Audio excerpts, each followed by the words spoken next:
Welcome to the Accent Training Club podcast, a podcast where I show you how to harness natural sounding spoken English.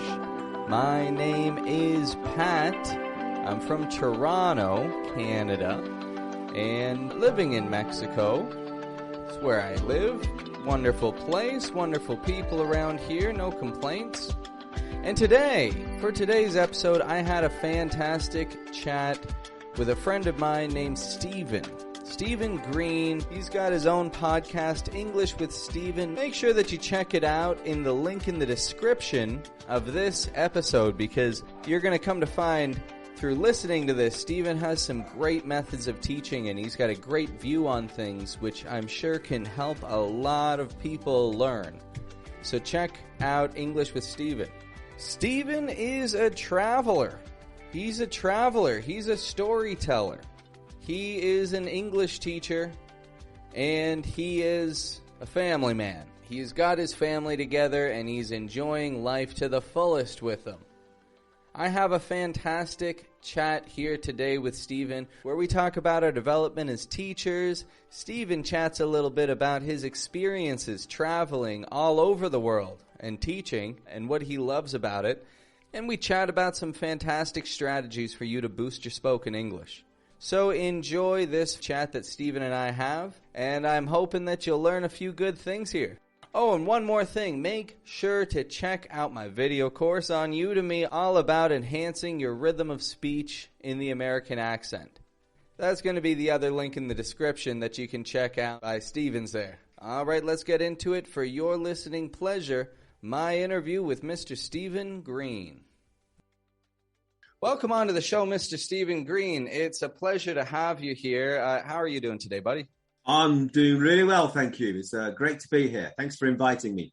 Absolutely, buddy. Good to have you. So you and I understand we're in a similar kind of work. You know, we're both teaching language skills online, English, and, well, yeah, everybody listening knows about me. So tell me about yourself a little bit. What do you do? So I come from the UK. I was born in the city of Birmingham, right in the middle of England. When I was about 18, I went to university. I studied economics and politics. And the one thing I learned was that I didn't want to work with economics or politics. I didn't know what I wanted to do. And I remember I met two people at a party, and they just got back from the Czech Republic, from Prague. And I got talking to them, what were you doing, blah, blah, blah. It turned out they'd been there for a year teaching English. And I was like, okay, that's what I want to do. I did a course, a Cambridge course for a month, where you get a certificate that allows you to go anywhere you like and teach English. And so I've been doing that for the last 25 years. I taught in Poland, Taiwan, taught in Russia for a bit. I taught in London. We used to get people from all over the world coming to London. But for the last 15 years, the last 16 years now, I've been living and working in Brazil. So most of the teaching that you've done, I guess, considering you were moving all over, I guess most of it wasn't online then, right? It was just, in-person classes and face-to-face, in-person. I was making the transition to online just before the pandemic hit. So I was going in that direction, but that sped everything up then. That just overnight, everything went online. Yeah, that was interesting, because about a year before that too, I was kind of being forced into it in a way, because it's just, there's more money, you get more students. It's easier work, honestly, than going to the place. But it's a tough transition, definitely, going from those one-on-one classes, building friendships with the students to, a chat's over and you just hit the red button and you're on to the next call in 30 seconds on the other side of the world. Yes. Yeah. I know exactly what you're saying. I do miss that real face-to-face, in-person contact, going to meet people. I miss that. However, I'm not going back to it. Even when all this craziness is over, I think I'm staying online. Well, I've seen, of course, you've got your website and stuff. And where is it that people can find you online? Because I'm sure we'll have a few people interested. So where would they be able to do that? Well, I'm pretty much everywhere, Facebook, Instagram, but the main place is englishwithstephen.com.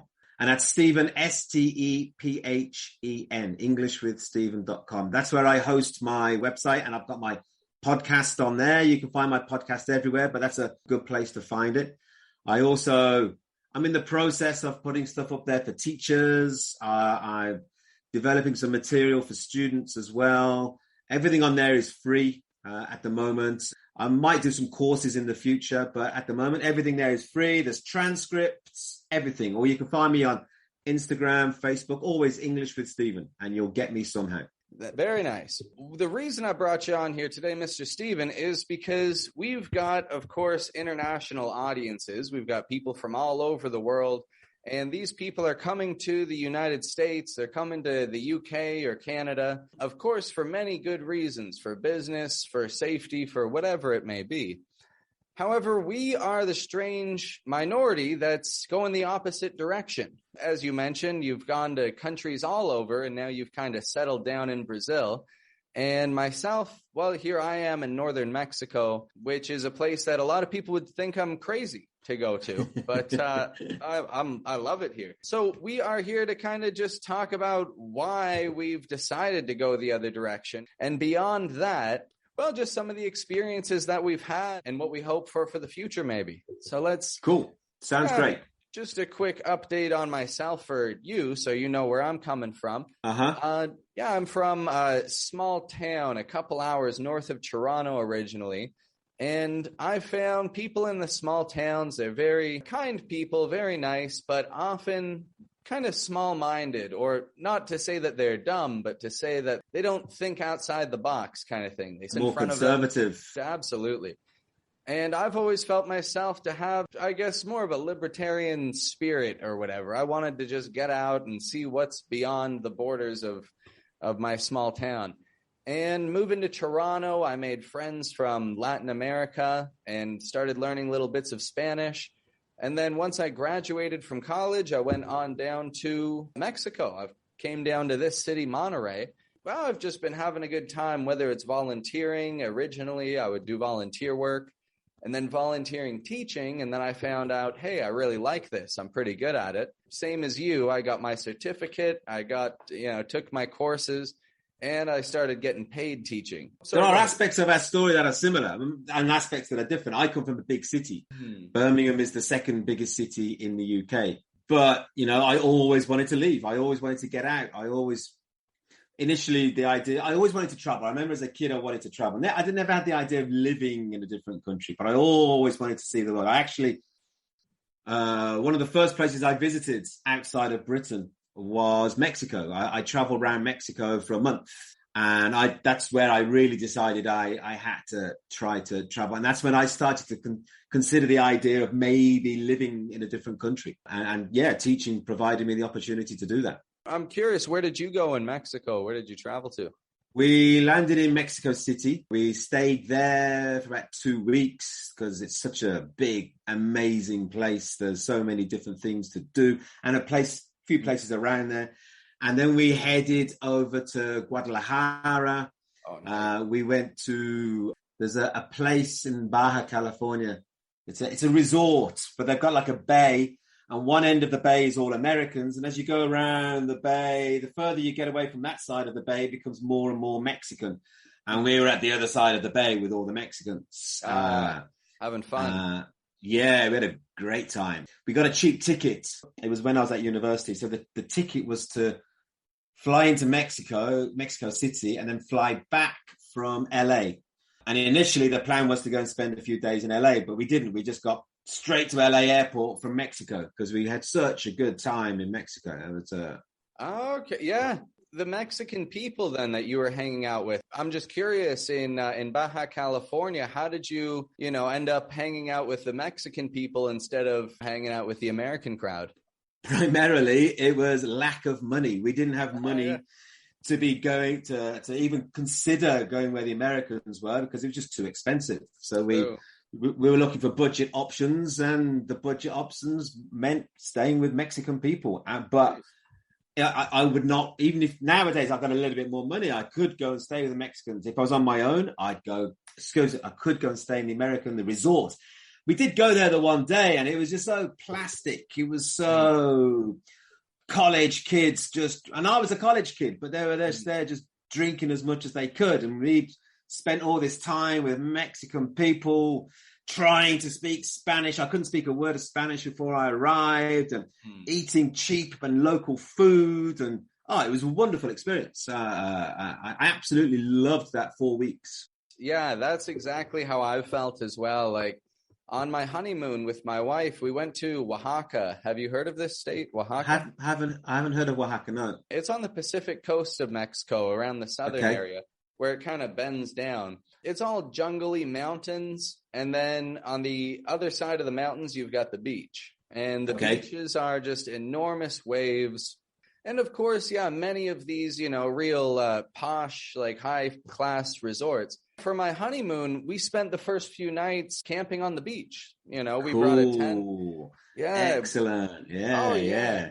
There's hostels there. You pay like $2 a night, and you just set up your tent. Be friendly, clean up your garbage. That's about it. That's it. Fantastic. Yeah, magic stuff. Fully, I'm on board with you there. Like in the resorts, people have forced smiles, like Barbie dolls kind of thing. There's very little authenticity. And unless you start talking to the resort workers, you have a couple of drinks with them, and then there's some authenticity. You can have some fun with them. Yeah.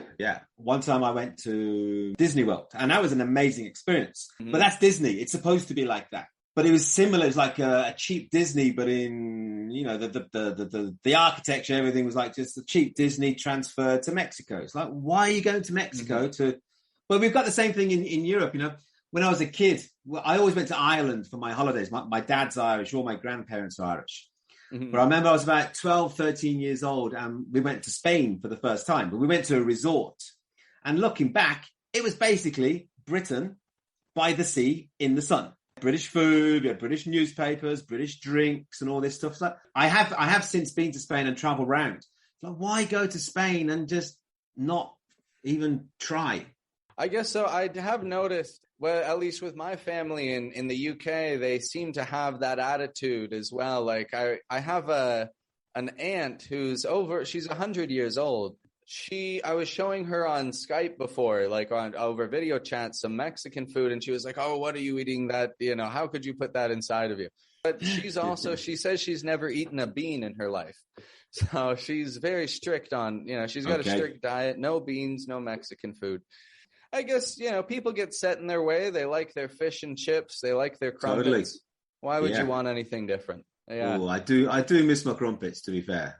Yeah. Yeah, I tried those the one time I've been over there, and that's something to wake up to. That's very nice in the morning.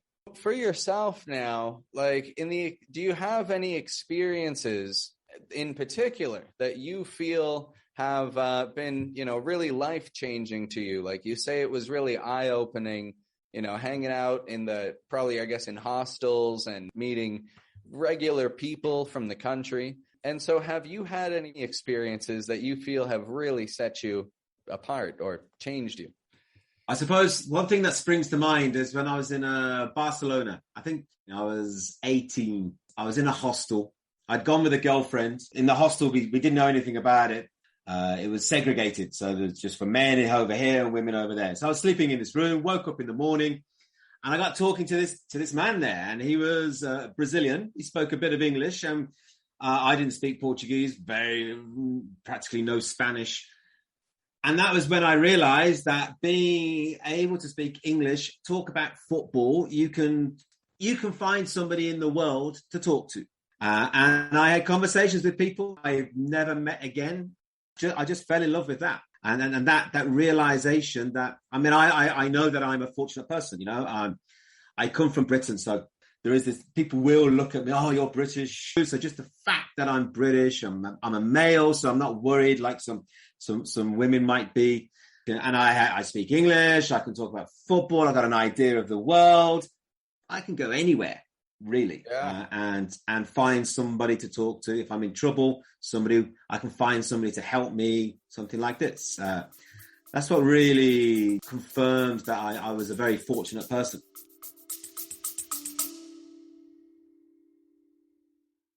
Folks, this is just a quick message to remind you to subscribe to the Accent Training Podcast. If you haven't already, you don't want to miss a second of this accent training experience. And you want to be updated whenever I've got new content out for you. So if you haven't subscribed, hit subscribe now. Wow, that is, beyond just the fact that you realize that you can chat with people, but you realize that you specifically are able to do that. It's not something, if a woman just sits down and starts talking with a strange man, it may just be a regular conversation. I know I've had nice, friendly conversations with plenty of women, but it may not. They may have somebody who starts getting a little bit too forward or just totally whatever it may be. I've taken the most ridiculous risks, honestly, that my wife's looked at and she's been like, what the hell are you doing? And it's like, you wouldn't get it. And it's just, I've gone hitchhiking around here. My mother-in-law thought I was absolutely crazy when she found out. And it's like, I was with another guy. Like, no one's going to bother two men in their early 20s. Like, that'd be crazy. That's too much trouble. Yeah, absolutely. But two girls in their early 20s, that's trouble. So I guess that same realization also kind of motivates me to want to pretty much to experience all that I can, to take advantage of the fact that I can experience many things, and it makes me want to talk to more people. And do you feel the same in any way? Not that you would take it for granted, but I think it's important to realize when you have an advantage. That doesn't mean that you're just going to give away everything that you've got, because other people have other advantages in different situations. But also in terms of teaching, I've done a lot of teacher training, and I do go out of my way to encourage other people who are not like me. So women or people of color or people who don't have the same advantage that I have. I do go out of my way to encourage people as much as possible. It would be very easy for me just to train the same people as me and give them and reinforce that advantage. I'm not saying I'm not going to work with white men. No. I go out of my way to do voluntary work or to do courses where maybe it's not paid quite so much, but it's going to give somebody an opportunity. Because that's the thing, when you give somebody who doesn't have the opportunities that we've had, if you give them an opportunity, that is such an amazing possibility. Give me an opportunity. I've got plenty. If I miss one, there's another one along in 10 minutes. But to give other people who perhaps wouldn't get those opportunities, to give them a chance, that's a powerful thing. Something I've been thinking on lately as well is another incredible thing about, I guess, just where we come from and the knowledge that we have of internet and technology. Many people do indeed have the opportunities to start businesses online, to invest in Amazon or to invest in stocks. They just don't know it. Yeah. And so even if they do have the opportunity, it's the knowledge of that opportunity and the fact that you can share that awareness with people that, like you say, you know, if you meet a teacher, maybe didn't have great English lessons growing up, but he wants to teach, or you see he's got the teaching skill, because it is a skill of its own. Like I don't understand anything about science, but I could teach you things about science. It's weird. Yeah. Give me time to prepare it. Give me some time to prepare it, and I could teach a science lesson. Not degree level, but I could teach a science lesson, yeah. Yeah, you could get the information across, and someone else can take that information and go do great things with it. And that's what you're doing here is, you're giving that opportunity for others to hone in on that skill. And so that's great. That's great that you do that. I haven't thought about the fact of teaching teachers, really, teaching people that they can teach so that they can go on living good lives. I think that's fantastic. Totally. Yeah. And, it's also in my podcast, I tell lots of stories about people in Britain, the British culture, but stories about the language. And I'm conscious of the fact that I have to tell other people's stories. So, it's not just about my story. I try to introduce people from around the world, their stories into my podcast. I'm very conscious of the fact that I have this opportunity, and I could use it purely for myself, but trying a little bit to help other people at the same time. Why not? Absolutely. The fact, because everybody does have a story to tell. Everybody's got something to share, a different story. It's just a quick little window into someone's life, and giving someone the opportunity to just say what they got to say.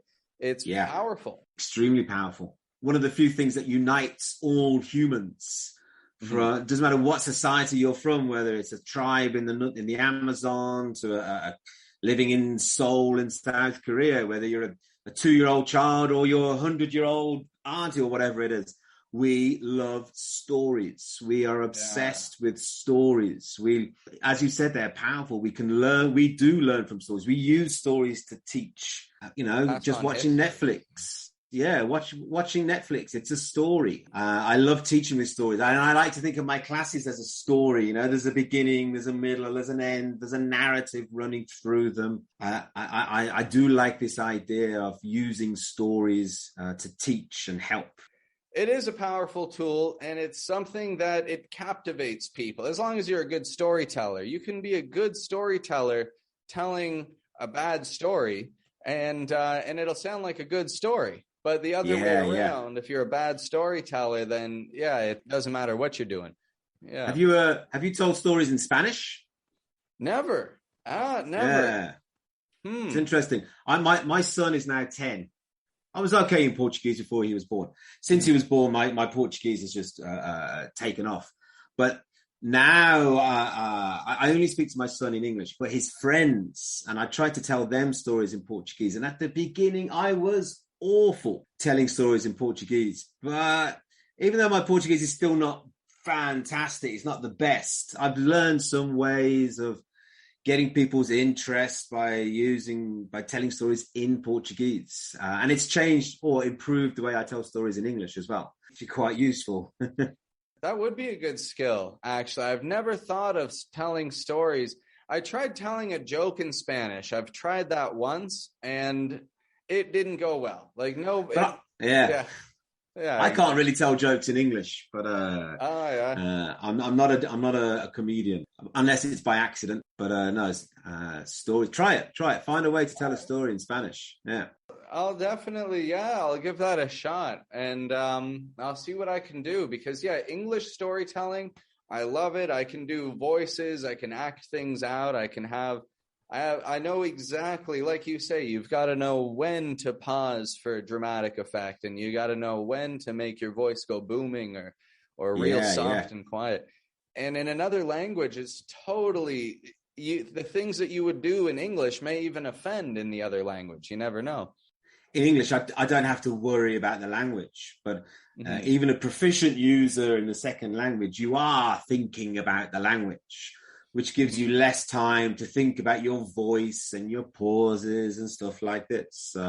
It forces you to really be aware of what you're doing. And that's actually for, the listeners here, it's a great tip right there, what he's saying in general. I mean, I always talk about shadowing in these, and I always say how, if you're shadowing, and not only shadowing, but shadowing with a focus. You're shadowing, looking for the A sound, and you want to just identify those A's. Storytelling, because I know I get a lot of people who want more than just songs, and they want to step it up a notch. And that's an interesting concept right there. Listen to his advice here, folks. Storytelling is most certainly something that's going to boost your spoken English. If you listen to how native speakers tell stories, maybe look on YouTube for some tips and just start trying it on your own. And like we're saying here, everybody loves a good story. I think everyone always, even old people, young people, angry people, everybody likes a good story. Yeah, totally. With some teachers overuse TED Talks. They use them all the time. But I found that there are some TED, I think it's in TED Education, where they tell stories from around the world and they animate the stories. For example, there's one that I use, which is the myth of the Giant's Causeway in Northern Ireland. 3 minutes long, and there's a transcript, and it's animated, and you can watch it. I get my students to watch it, what's happening just from the animation, and they listen to it. Are they right? Then they listen and they read the transcript, and then their homework is practice the story.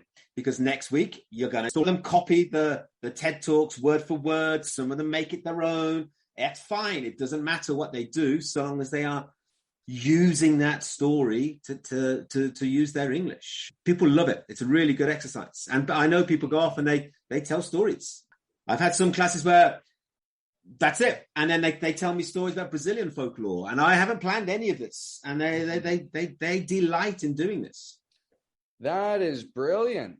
That is really good. Yeah. Because I'll have students and I try to get it across to them. Okay, here's when we want to make the voice, here's how we want to play with our voice to make different implications of our words and stuff like that. But yeah, a YouTube video, you have them study the transcript, and then you say, you're rehearsing this for me next session. So, get it right. Yeah. I think that's a really good idea. I'll start working on some lessons for that as well. That's cool. Go for it. My podcast, I've got a story about Lady Godiva. And there's actually a lesson plan there for teachers if they want to use it on Lady Godiva. Because Lady Godiva, every British kid knows the story of Lady Godiva, but outside Britain, not many people know the story of Lady Godiva. I've heard the name in a Beatles song. That's about it's a Queen. I think it's a Queen song. Don't Stop Me Now. They talks about I'm driving like a racing car, like Lady Godiva. I'm going to go, go, go. There's no stopping me. So yeah, but she's famous in Britain. She's an Anglo-Saxon wife of a very important lord. And I do a similar thing, I get them, actually with that one, I show them pictures and I get them to create the story first. And then they compare their story to my story. They go and listen to the podcast and then they compare the two stories. Okay. You've got your episode, you reading it yourself in the way that you would. You get them to do it, and then I may steal that idea from you. So now there's a little. I probably stole it from somebody else anyway, so don't worry. Yeah. All right. So I've got the permission. It's not plagiarized because then we'd all be in trouble. But totally. Yeah, exactly. So that's great. So now everybody listening knows. Wow, great stories to come in the future because I really like that idea. And also, I just looked up. Yeah, the Beatles song is Lady Madonna. There's Lady Madonna. Yeah.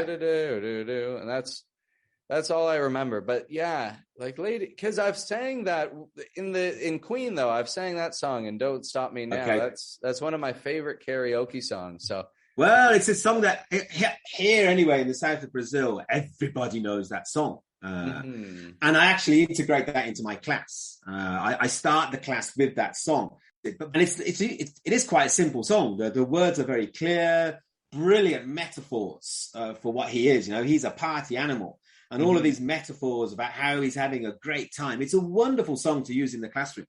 And then I isolate that line about Lady Godiva, and I say, "So who is Lady Godiva?" Oh, God, I don't know, never heard. Because all the other metaphors they understand. I'm a rocket. I'm a racing car. All of these metaphors, they're clear, they're obvious. Everybody understands them. Lady Godiva? Who's Lady Godiva?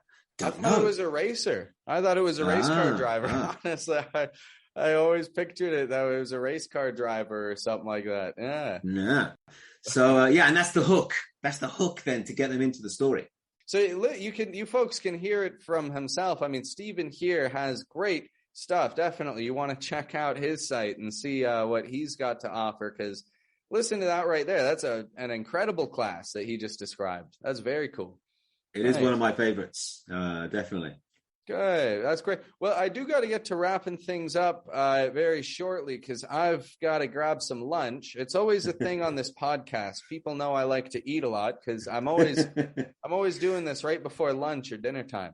But do you have any pearls of wisdom that you'd like to bestow upon my audience here or myself? Because I'm always happy for new things.